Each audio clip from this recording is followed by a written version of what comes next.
तो कहानी शुरू होती है और हमें 1861 का टाइम दिखाया जाता है। हम वर्जीनिया शहर को देखते हैं जहाँ पर इस समय सिविल वॉर चल रहा था।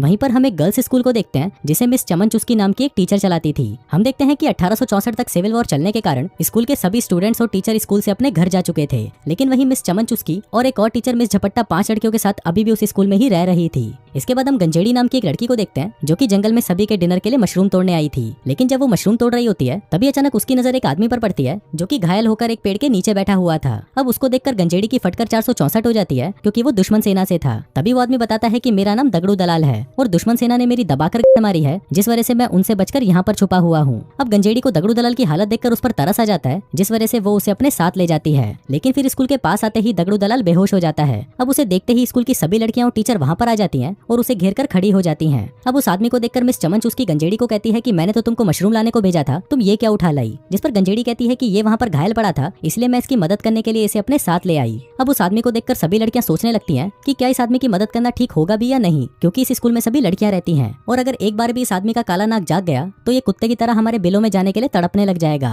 लेकिन अब वो इस आदमी को मरने के लिए ऐसे छोड़ भी नहीं सकती थी, इसलिए वो सभी उसे उठाकर अंदर ले आती हैं। वो उसे ऊपर एक रूम में ले जाती हैं जहाँ पर मिस चमन चुस्की दगड़ू दलाल के घावों पर टाके लगाकर उस पर पट्टी कर देती हैं। इसके बाद वो उसे रूम में लॉक करके बाहर आती है और सभी स्टूडेंट से कहती है कि जब तक ये आदमी ठीक नहीं हो जाता हम इसकी सेवा करेंगे और फिर इसके ठीक होने के बाद हम इसे अपनी सेना के हवाले कर देंगे, लेकिन तब तक तुम छिनालों में से कोई भी इस आदमी के पास नहीं जाएगा। अब उसकी बात सुनकर सभी लड़कियां वहाँ से चली जाती हैं, लेकिन उनके जाते ही मिस चमन चुस्की चुपके से दगड़ू दलाल के कमरे में जाती हैं और उसकी पैंट उतारकर उसके घावों को साफ करने लगती है। अब दगड़ू दलाल का काला घोड़ा देखकर मिस चमन चुस्की गर्म होने लगती है, लेकिन फिर जैसे तैसे करके वो अपने आप को संभालती है। यहाँ पर चमन चुस्की को उसके घोड़े की सवारी करने का मन तो था, लेकिन फिर वो सोचती है कि छोड़ो यार, किसी की बेहोशी का फायदा नहीं उठाना चाहिए। तभी वहाँ से जाते वक्त मिस चमन चुस्की की नजर बाहर पड़ती है जहाँ पर एक सेना की टुकड़ी शहर पर गश्त लगाने आई हुई थी। तभी मिस चमन चुस्की उन सिपाहियों से मिलने गेट पर जाती है। अब उसे देखकर अंदर सभी लड़कियां घबरा रही होती हैं कि कहीं ये भुखड़ी वाली दगड़ू दलाल के बारे में इन्हें बता ना दे, पर मिस चमन चुस्की उसके बारे में उनको नहीं बताती और वापस स्कूल के अंदर आ जाती है। इसके बाद हम देखते हैं कि क्योंकि दगड़ू दलाल दिखने में हट्टा कट्टा मुस्टंडा था और उसका काला घोड़ा भी काफी बड़ा था, इसलिए उसके घोड़े को देखने के लिए रोज एक एक करके सभी लड़कियां चुपके से उसके रूम में आया करती थी। वो उससे वहाँ पर बैठकर बातें किया करती थी, जिससे उनको भी काफी अच्छा महसूस होता था। इसके बाद हम देखते हैं कि मिस चमन चुस्की सभी लड़कियों के साथ बैठकर प्रेयर कर रही होती है। तभी प्रेयर के बाद वो जानबूझकर सभी से पूछती है कि क्या किसी को भी कोई और दुआ मांगनी है, जिस पर मिस झपट्टा कहती है कि हाँ, मैं चाहती हूँ कि दगड़ू दलाल जल्दी से जल्दी ठीक हो जाए। अभी सुनकर मिस चमन चुस्की समझ जाती है कि अब मिस झपट्टा भी दगड़ू दलाल का घोड़ा लेने के लिए तड़प रही है। हम देखते हैं कि जहाँ पर दगड़ू दलाल का घोड़ा लेने के लिए स्कूल की सभी लड़कियां आपस में लड़ रही थी, वहीं ये दोनों टीचर्स भी उसका घोड़ा लेने के लिए बेताब थी। इसके बाद हम देखते हैं कि स्कूल की सभी लड़कियां दगड़ू दलाल को इम्प्रेस करने के लिए अलग अलग चीजें करती हैं, जैसे कि कोई उसके सामने सज धज कर आती है तो कोई उसके लिए अच्छे अच्छे पकवान लेकर आती है, ताकि उनमें से किसी से तो दगड़ू दलाल इम्प्रेस हो जाए और उन्हें वहीं पकड़कर घोड़ी बना दे। इसके बाद हम देखते हैं कि एक दिन मिस चमन चुस्की दगड़ू दलाल के रूम में आती है, जिसको देखकर दगड़ू दलाल समझ गया था कि मिस चमन चुस्की यहाँ की बॉस है और यहाँ पर उसी की चलती है, और अगर मैं इसे पटा लेता हूँ तो मेरी चांदी हो जाएगी। अब दगड़ू दलाल मिस चमन चुस्की को इम्प्रेस करने की कोशिश में लग जाता है। उधर चमन चुस्की उससे बजवाने के लिए तैयार होने ही वाली थी कि तभी वो अपने आप को संभाल लेती है। इसी दौरान वहाँ पर फड़फड़ाती बिल्ली नाम की एक लड़की आती है और मिस चमन चुस्की से कहती है कि क्या मैं आपकी कोई हेल्प कर सकती हूँ, जिस पर मिस चमन चुस्की उसे कहती है कि खड़ी की चली जा यहाँ से, मुझे पता है कि तू यहाँ पर क्या करने आई है। फिर इसके कुछ देर बाद मिस झपट्टा भी दगड़ू दलाल के रूम में आती है, जहाँ पर वो हरामी उस पर भी ट्राई मारने लग जाता है। वो उससे गंदी गंदी अश्लील बातें करने लगता है और उसका ये प्लान कामयाब भी हो जाता है, क्योंकि अब मिस झपट्टा की बिल्ली गीली हो चुकी थी और वो दगड़ू दलाल के साथ दबा दबा कर मजदूरी करना चाहती थी। फिर इसके बाद क्या था, मिस झपट्टा दगड़ू दलाल के बिस्तर पर आती है, जहाँ पर वो दोनों दबा दबा कर मजदूरी करते हैं। इसके बाद हम मिस चमन चुस्की को देखते हैं, जो कि सभी स्टूडेंट्स के साथ मिलकर प्रेयर कर रही होती है, लेकिन तभी वहाँ से फड़फड़ाती बिल्ली उठती है और मूतने का बहाना लगाकर बाहर चली जाती है। फिर वो वहाँ से सीधा दगड़ू दलाल के रूम में जाती है और उसे पकड़कर चूसने लगती है।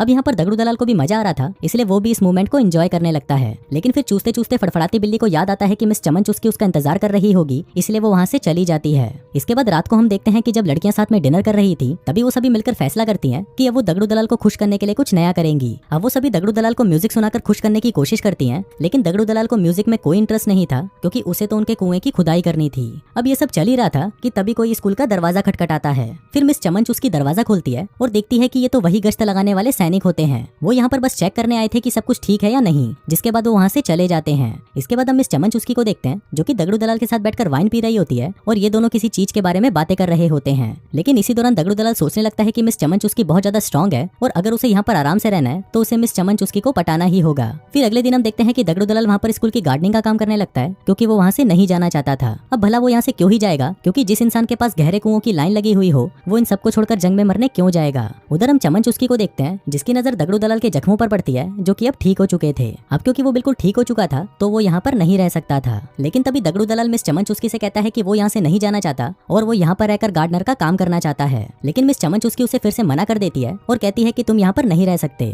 अभी सुनकर दगड़ू दलाल सोचता है कि उसे यहाँ पर रहने का कोई और जुगाड़ बिठाना होगा, जिसके बाद वो सीधा मिस झपट्टा के पास जाता है और उसे प्रपोज कर देता है। कहता है कि डार्लिंग मैं तुमसे बहुत प्यार करता हूँ। अभी सुनकर मिस झपट्टा बहुत खुश होती है और वो दोनों वहीं पर ही एक दूसरे को चूसने लग जाते हैं। इसके बाद वो दोनों मजदूरी का कार्यक्रम करने ही वाले थे कि तभी वहाँ पर एक लड़की आ जाती है और इन दोनों का ये कार्यक्रम अधूरा ही रह जाता है। इसके बाद हम देखते हैं कि मिस चमन चुस्की दगड़ू दलाल को डिनर के लिए इनवाइट करती है, क्योंकि आज यहाँ पर उसकी आखिरी रात है और उसे कल यहाँ से निकाल दिया जाएगा, इसलिए आज रात वो सभी मिलकर जश्न मनाते हैं। फिर डिनर के बाद दगड़ू दलाल मिस झपट्टा के कान में कहता है कि मैं आज रात तुम्हारे रूम में आऊंगा और फिर हम दोनों साथ में पलंग तोड़ मजदूरी करेंगे। फिर उसी रात हम देखते हैं कि मिस झपट्टा अपने रूम में दगड़ू दलाल का इंतजार कर रही होती है, लेकिन इतना ही नहीं, दूसरी तरफ मिस चमन चुस्की भी अपने रूम में दगड़ू दलाल का इंतजार कर रही होती है, क्योंकि उसको भी लग रहा था कि आज रात को दगड़ू दलाल उसकी लेकर ही जाएगा। लेकिन फिर काफी देर बीतने के बाद भी दगड़ू दलाल नहीं आता। तभी मिस चमन चुस्की को नीचे जोरों की आवाज सुनाई देती है, तो वो अपने रूम से बाहर आकर देखती है कि ये आवाज तो दगड़ू दलाल के रूम से आ रही है। फिर मिस चमन चुस्की जैसे ही उसके रूम का दरवाजा खोलती है तो वो देखती है कि दगड़ू दलाल ने फड़फड़ाती बिल्ली को घोड़ी बना रखा है और वो उसकी दबा दबा कर ले रहा है। अभी देखकर मिस चमन चुस्की को बहुत गुस्सा आता है और वो दगड़ू दलाल को वहाँ से जाने को कहती है। दगड़ू दलाल कहता है कि मैं तो सिर्फ इसका बुखार चेक कर रहा था। चमन चुस्की कहती है कि हाँ बोड़ी के गांड से बुखार कौन चेक करता है, जिसके बाद वो उसे सीढ़ियों से नीचे धक्का दे देती है।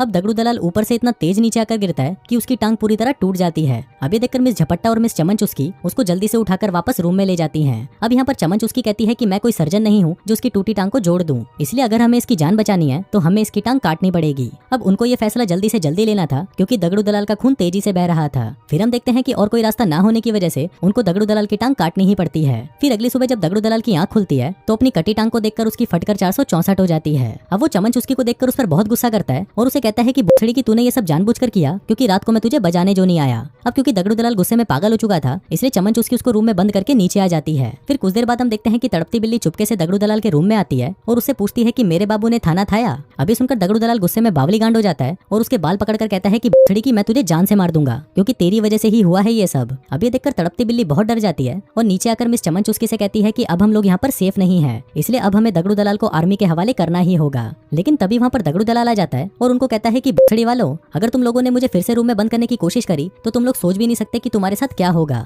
अभी सुनते ही मिस चमन चुस्की तड़पती बिल्ली से कहती है कि तुम जल्दी से जाकर गेट पर नीला कपड़ा बांध दो, ताकि आर्मी वालों को पता चल जाए कि हम लोग मुसीबत में हैं। अब तड़पती बिल्ली जल्दी से जाकर गेट पर नीला कपड़ा बांध रही होती है कि तभी दगड़ू दलाल उसे देख लेता है, जिसके बाद वो सभी लड़कियों को गन पॉइंट पर ले लेता है। वो कहता है कि अगर तुमने फिर से ऐसा कुछ भी किया तो मैं तुम सभी को मार डालूंगा, जिसके बाद वो गुस्से में अपने रूम में चला जाता है। अब यहाँ मिस झपट्टा को लगता है कि शायद दगड़ू दलाल को मजदूरी की जरूरत है, इसलिए वो ऐसा कर रहा है, तो वो उसे चरम सुख देने के लिए उसके रूम में जाती है और उसके रूम को अंदर से लॉक कर देती है। उधर मिस चमन चुस्की उसे मना करती है और कहती है कि साली छिनाल ऐसा कुछ मत कर, लेकिन मिस झपट्टा की ठरक अब चरम सीमा पर पहुंची हुई थी, इसलिए वो दगड़ू दलाल के पास जाकर उससे लिपट जाती है। उधर दगड़ू दलाल को भी मजा आने लगा था, इसलिए वो भी उसके साथ दबा दबा कर मजदूरी करता है। अब ये सब देखकर मिस चमन चुस्की गुस्से में पागल हो चुकी थी और वो सोचने लगती है कि इस दगड़ू दलाल का खेल अब खत्म करना होगा। लेकिन इसी दौरान एक स्टूडेंट उसे कहती है कि हम दगड़ू दलाल के खाने में जहर मिला देते हैं। अब ये आइडिया मिस चमन चुस्की को भी सही लगता है। इसके बाद गंजेड़ी जंगल में जाती है और वहाँ से जहरीले मशरूमों को तोड़ लाती है। फिर उसी रात मिस चमन चुस्की दगड़ू दलाल को डिनर के लिए इनवाइट करती है, लेकिन यहाँ पर दगड़ू दलाल को शक था कि कुछ तो गड़बड़ है, इसलिए वो झपट्टा को भी वो मशरूम खाने को कहता है। लेकिन तभी एक लड़की कहती है कि नहीं, मिस झपट्टा को मशरूम से एलर्जी है। अब दगड़ू दलाल को उसकी बातों पर विश्वास हो जाता है और वो अकेला ही उन मशरूम्स को खा जाता है। फिर कुछ देर बाद हम देखते हैं कि जहरीला मशरूम खाने की वजह से वो तुरंत नीचे गिर जाता है और दम घुटने से उसकी मौत हो जाती है। इसके बाद ये लोग स्कूल के गेट पर नीला कपड़ा बांध देते हैं और दगड़ू दलाल की बॉडी को कफन से लपेटकर दरवाजे पर रख देते हैं, ताकि आर्मी वाले आकर उसकी बॉडी को उठा ले जाएं। इसके बाद हम देखते हैं कि मिस झपट्टा बहुत ही दुखी हो रही होती है, क्योंकि वो दगड़ू दलाल के साथ ही अपनी जिंदगी बिताना चाहती थी और वहीं बाकी सभी लड़कियों की प्यास अभी भी अधूरी ही रह जाती है। और इसी अधूरी प्यास के साथ ये कहानी यहीं खत्म हो जाती है।